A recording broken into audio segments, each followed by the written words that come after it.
Hello everyone, Fanta here, you're watching Fantavision, and today I'm discussing another online website for some reason just attacking YouTube. And I really don't understand this trend because it just keeps happening. I don't understand if these websites are jealous that they're getting less clicks nowadays. More and more people are watching YouTubers as their source of news. Maybe they just view it as a threat. I don't understand why they feel the need to go out of their way to write these hit pieces about the website. So let's break down this article that I'm talking about, and it really saddens me that this keeps happening because there are so many great people on this site that they're threatening their livelihood by constantly putting out garbage articles like this, constantly calling out YouTube for putting ads on videos that are just negative. Like that's what you're going to go after now? You're going to start saying that there shouldn't be ads on videos that you deem too negative for your liking? How about you just don't watch the damn video? I think that's pretty easy. It's very easy to not watch content you don't want to watch. You just don't click it. It's super simple. Really is. By the way, the algorithm is based off of what you click. Yes, that's right. It does recommend random ass videos all the time. You'll see in the comments, oh, okay, this cat video from 2008 for some reason now is on everybody's recommendations. But the thing is, most of those recommendations are based off of what you're clicking. So if you're clicking lots of negative stuff, you're going to see lots of negative stuff. You see how this is working here? You see how this is working out? So basically, the CNET article was just saying that there's a growing trend of negativity on the platform, and that analysts have determined that people are more likely to watch negative content, so the YouTube algorithm promotes it. Once again, if you're watching negative stuff, it's going to promote negative content to you. You are telling the algorithm what you like. YouTube isn't just like, just watch this. I mean, it does that a little bit, like I said, but most of the things in the recommendation are based off of what I've been watching. I was watching a bunch of Game of Thrones clips forever ago, so my recommendations were flooded with Game of Thrones stuff. I had to watch anything else just to try to get it off my recommendations because I was watching behind the scenes bloopers, stuff like that from Game of Thrones. So the YouTube algorithm put in my recommendations, oh, here's just all Game of Thrones stuff. And it was it took a while to get my recommendations back to just more gaming related and just other news content. So it's 100% what you're watching. Just saying, buddy, how about you log in with a random... Actually, don't even do that. If you log in with a YouTube that isn't signed in, you're just going to be recommended complete garbage. Nothing even negative, just garbage content. Look at the top YouTubers and just tell me what you think of them. It's just awful. Anyway, the thing is that really baffled me is that there were quite a few YouTubers that actually responded to this article. I feel like it's because they want to get their channels on this article. They know a lot of people are going to read it. Maybe people are going to check out their channel. It's publicity, and I can't completely blame them, but I also can because this is just a hit piece. It 100% is. I understand the message behind it, that people are attracted to negativity. There needs to be more positivity in life. But the thing is it's not just because people enjoy negativity that there's lots of negative news about video games. It's because video games, the entire industry, has become a greedy shithead.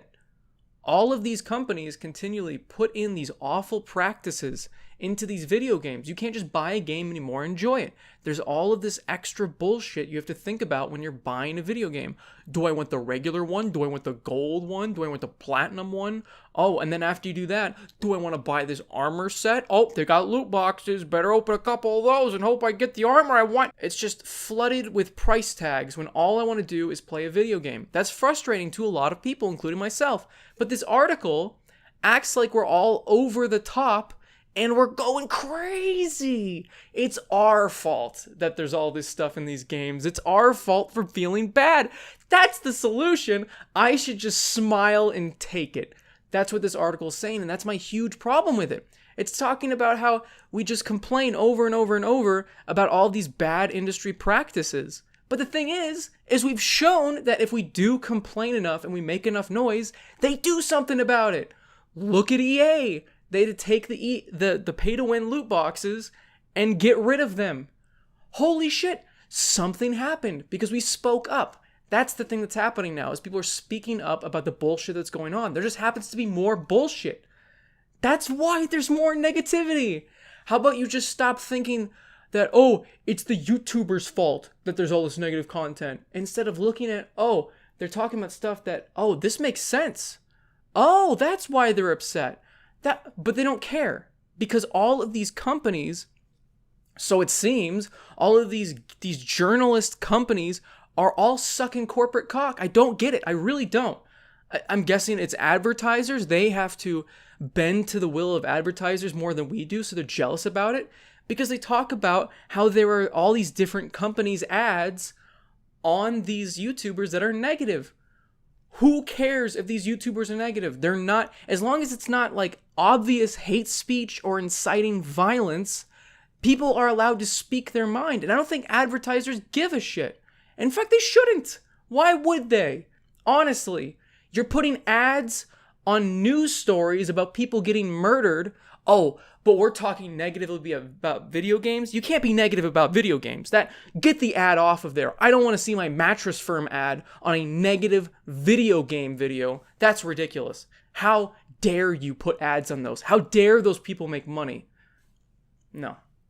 It's just ridiculous. It's all these different journalistic outlets that are just clinging to the last gasp of air. As more and more people get ad blockers, more and more people switch from reading to watching. More people are watching video content, and these people cannot keep up because they want to hear the news from the mouth of real people. They don't want to hear from corporate puppets. They don't want to hear from people that are bought and sold by the advertisers. They want to hear from real people. And there are lots of YouTubers that are bought and sold. Don't get me wrong. But there are lots and lots of amazing YouTubers that are completely honest and don't give a shit about advertisers or anything like that. Of course, they do worry about, making money and stuff like that because it's what they want to do as their job. It's their passion. I understand that. But they don't give up their integrity, their moral integrity to do that. They still speak their mind. Angry Joe is a great example. And Angry Joe is mentioned in the article. So is Jim Sterling. Both are wonderful game journalists. Both are, Angry Joe is a reviewer. It gets fuzzy in the nomenclature of everything. But when they report on things, they're honest. These are two honest YouTubers that they mentioned. And they would not comment. Thank the Lord. Seriously, I'm sure Jim Sterling just deleted that email, laughed it off. And he'll be making a video about it today as well. But it saddens me that we're constantly under attack by these websites that either don't get it or they don't care, or even worse, they know what we're complaining about has merit, but they're bought and sold. And that's what I'm thinking, because they talk about how it's a good thing that there are ambassadors for these companies. They're paid YouTubers. That's a good thing. That there are YouTubers that are paid by companies to be positive. They say that as if it's a good thing. Oh, Microsoft and EA ambassadors, at least those exist on YouTube. I'm so glad. They're so positive. I'm sure they're very positive, just like their cash flow. So they're getting these checks in the mail to say what EA and Microsoft and I'm sure Activision and just... It blows my mind that they think that bought and sold people are okay. But that, like I said, that kind of points out to what your company is. You've kind of sold yourself out as to what you are. You are bought and sold. Your voice is fake. You have zero credibility. And that's why people aren't reading your shit anymore. We may be negative, but you know what? I try to be positive, honestly. And yeah, they do get less views. I get, if the general point was just there's too much negativity on YouTube, people need to try to be more positive, I get that. That would be fine. But they ruined their message. They cut through it by completely just shitting on great YouTubers and saying that paid for YouTubers that are the mouthpieces of corporations are a good thing. And that microtransactions and industry bullshit isn't newsworthy. Obviously, don't talk about that. Just let it happen. Let it get worse. The reason this article really riled me up so much is just because of how difficult it already is on YouTube. It is. It's a very difficult platform to make your name for yourself, to rise up the ranks, to get an audience, to do all that. And it's such a fun time. I've met so many great people. There are so many YouTubers out there that I've met and I know that have made negative videos in the past, and they're not negative people. They're just not. They just call things as they see it. And that's a good thing. Honesty is a good thing. Honesty should be the expectation. If you're offered a giant check to say good things about a video game, if you don't refuse that check, you're not a hero. You're the bad guy. You're the problem. If you're accepting these checks from companies to talk about something and they tell you you can only be positive, you're lying to your audience.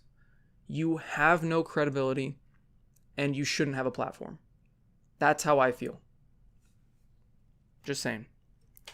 Thanks for watching, everyone. Let me know what you guys think in the comments about this article. Like I said, I'm not going to link the article. A lot of people ask for the articles, but most of the time it's bullshit articles. And if you click it, they're getting money for it. So I'm telling you guys, if you want to read the article on your own, look it up, use AdBlock. Thanks for watching. And as always, like I say in every video, I end it positively. Have a fantastic day. See you guys.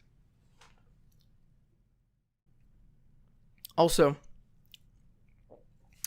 this weekend, E3, I'm hyped. I'm hyped as hell. I love E3. Absolutely love it. I love all the different conferences, the press conferences. I love all the different, these big shows they put on, and they're showing off the new stuff. I always get really hyped up. Yeah, there's a lot of disappointment, whatever. But it's just so much fun watching it. It's like Christmas, honestly, because there's so many new surprises. You get to see new games. Yes, like I said, some of it's disappointing. Most of it doesn't show actual gameplay, but the fact that you're learning about new games that are on the horizon gives you something to think about, gives you something to be excited about, and I feel bad for people that aren't hyped for E3 anymore. They just don't care. They've been kind of, I don't know, they just become bitter about the whole thing just because of how many games have come out, and like I said, been complete bullshit. And I get that feeling, but I also feel really bad for those people, because I think holding on to that excitement, at least treating it as, I can't wait to see what might be great. You gotta manage your expectations for these games, but I still think the event as a whole is a really fun thing to watch.